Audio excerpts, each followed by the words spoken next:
should have made a left turn at Albuquerque. The gag writing in the Warner Brothers cartoons is really relentless. It just does not want to stop.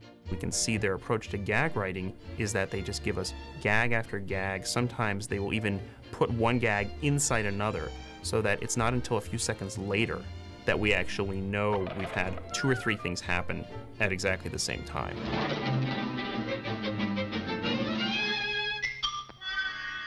Anybody can think of a million funny things for a character to do. You know, how about they, get stuck in an airplane that's out of control? Well, okay, but who are the guys that are stuck in the airplane that's out of control? How are they reacting? And that's the hard work. That is like the rocket science writing that I think the Looney Tunes team did so well. We're on! Vaudeville, I think, very heavily influenced the Looney Tunes cartoons. They took like old vaudeville routines a lot and stock vaudeville characters, sort of gave them a weird new spin.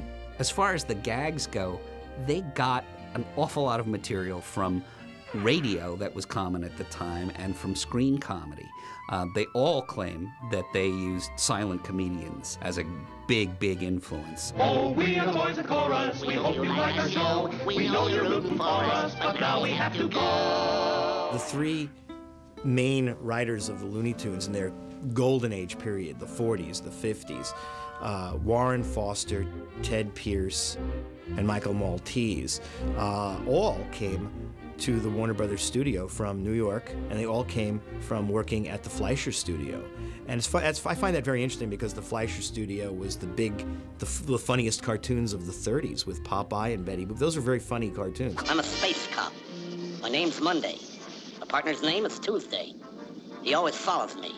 When you watch the Looney Tunes, and you watch them enough, individual writers and storymen start to make their sensibilities and their various talents known. You look at somebody like Ted Pierce, and he was much more into the parody element than a lot of the other writers. So a lot of the Daffy Duck cartoons he did, such as Stupor Duck and Rocket Squad, were parodies of popular shows of the time.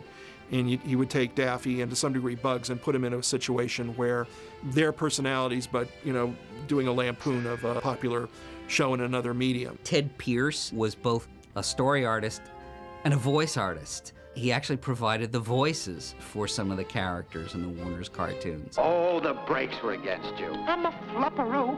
I can't even get the boy. Don't worry, you'll get it all right. You mean I'll get it in the end?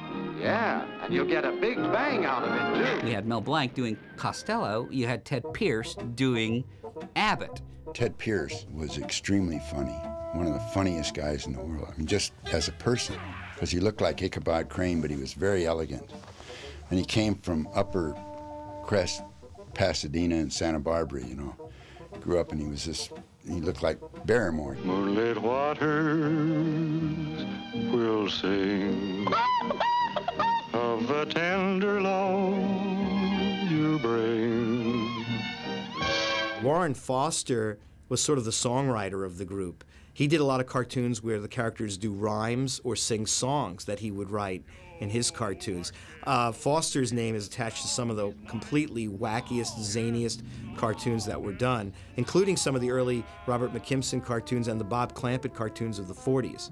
Push in, plenty of room in the center of the car. Push in, plenty of room. Push in. I used to work on the shuttle from Times Square to Grand Central. One of his characteristic things was New York references. Bugs is managing a gorilla. He pops out of the street and he says, I used to work the subway between Park Avenue and Times Central. There's something that's very Warren Foster-ish about those lines. Well, I guess I'm the goat. What? Somebody like Maltese is a little harder to categorize because he was adept at doing both very verbal cartoons like the Ducksters or the Rabbit Seasoning cartoons, and yet he could do pantomime cartoons like the Roadrunners. Maltese is best known for his wordplay, that sort of thing. That was something that obviously Chuck Jones was fond of. Maltese also had a knack for putting in references to things like opera and more highbrow material, and again, something that Jones appreciated. I'm not a nice guy. and I'm not gonna let you in. And I'm not gonna lose my job. But I am gonna throw you out. Preston Sturges or Billy Wilder couldn't have done these better. Michael Maltese really was at his zenith when he wrote these cartoons. But they wouldn't be as funny if they weren't executed so perfectly by Jones. The writers left because they could make more money at Hanna-Barbera. And they rewrote the same cartoons at Hanna-Barbera and sold those and did real well. And then John Dunn, who was a very good writer, came in and he helped. He was very good. The one that Frizz, to his dying day thought was the greatest genius of all time was a fellow by the name of John Dunn. Frizz just lit up like a Christmas tree. All of a sudden, there's this great new creative talent. And he would come to me and say, this guy's so much better than Mike and Ted, I can't believe it. And another thing he brought to the table was he would actually create a board that was almost as good. You could almost put the board into production. He drew so well.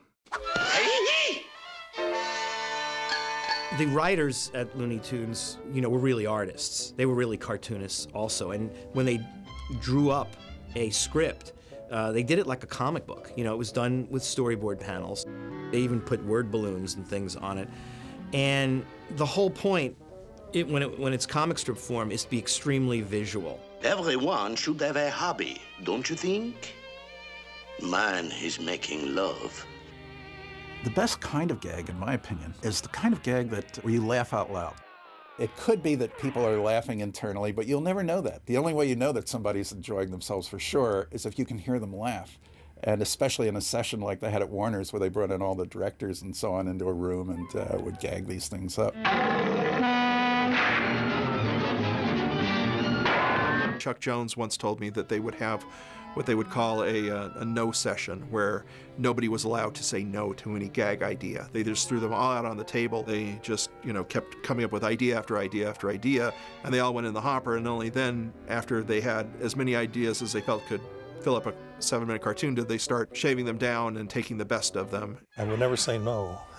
I mean, the old Japanese custom, in Chinese and Japanese, they don't have any word, no basic word for no, because that's a shut the door on that, on another person's intelligence. So I would say, look, this doesn't work for me. I don't rise to it. But it might work for Frizz, or it might work for Bob McKimson, it might work for God, but it doesn't work for me, and I'm the one that has to put it into work.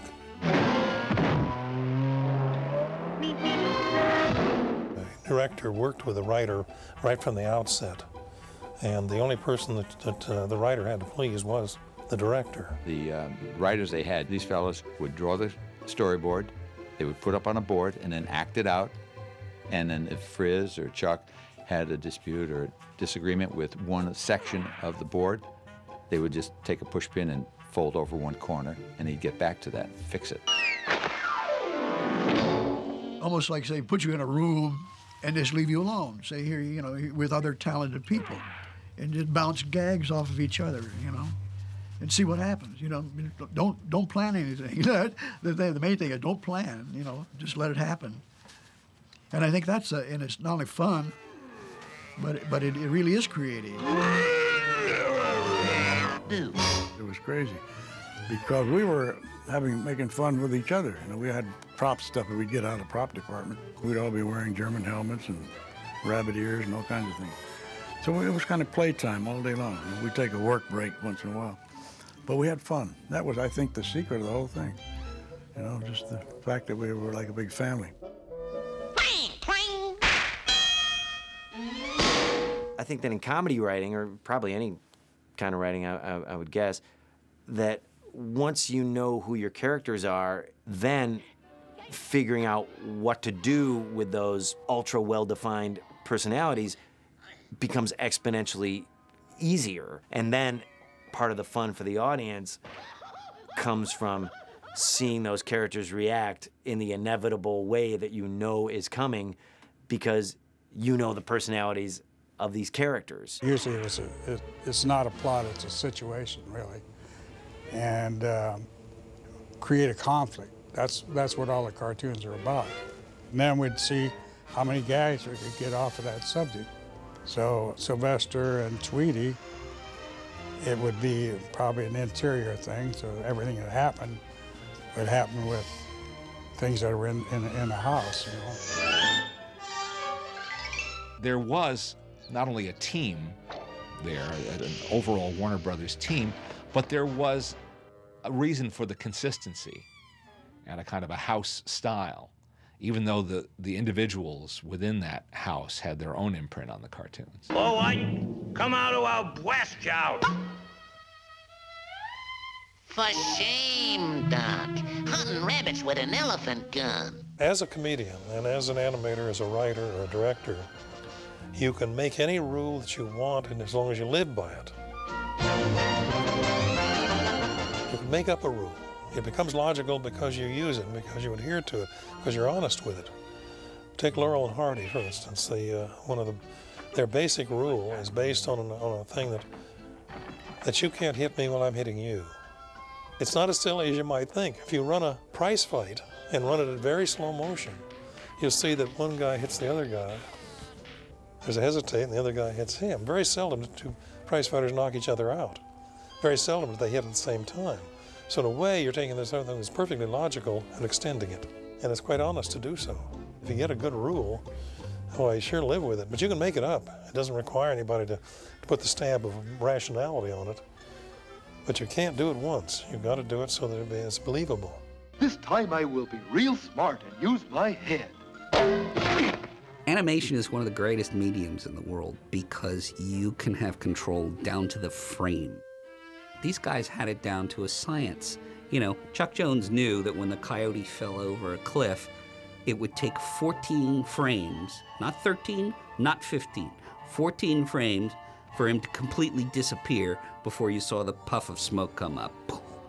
And it's that kind of precision that really is the difference between a laugh or not. All of the directors would say one frame would make the difference. Looney Tunes paid attention to the idea that the punchline is not the most important part of a gag, it's the setup. The important thing is to establish a really comedic atmosphere, an atmosphere that's electric and has expectation in it. It's risky because if you announce that you're going to do that and you don't do it, boy, you really have egg in your face. But you have to be a risk taker to do good cartoons. Hey, what's the idea? What's the idea? There's supposed to be a barrel here for me to hide in. It says so right here in the script. Somebody's been laying down on a job. JL will hear of this. We made them for ourselves, really, and we had the remotest idea what the public would react to, you know, other than the guy would say, is that gag funny enough? And other than funny, by funny they meant, is that violent enough? They were so inventive. Even their gags were so crude and rough, but they've never been done better. They've never. I sure do love Rabbit. Rabbit? I think being exiled from the main Warner Brothers studio and having to work in a rather ramshackle establishment known affectionately as Termite Terrace gave all the guys at the cartoon studio a feeling of it was us against the world. For the most part, they were the outsiders. And that's always a good fuel for comedy. Comedy doesn't come from complacency.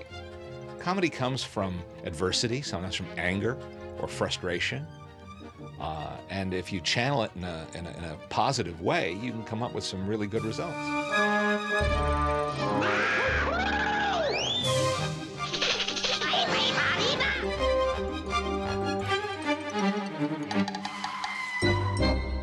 Yeah, that didn't wait.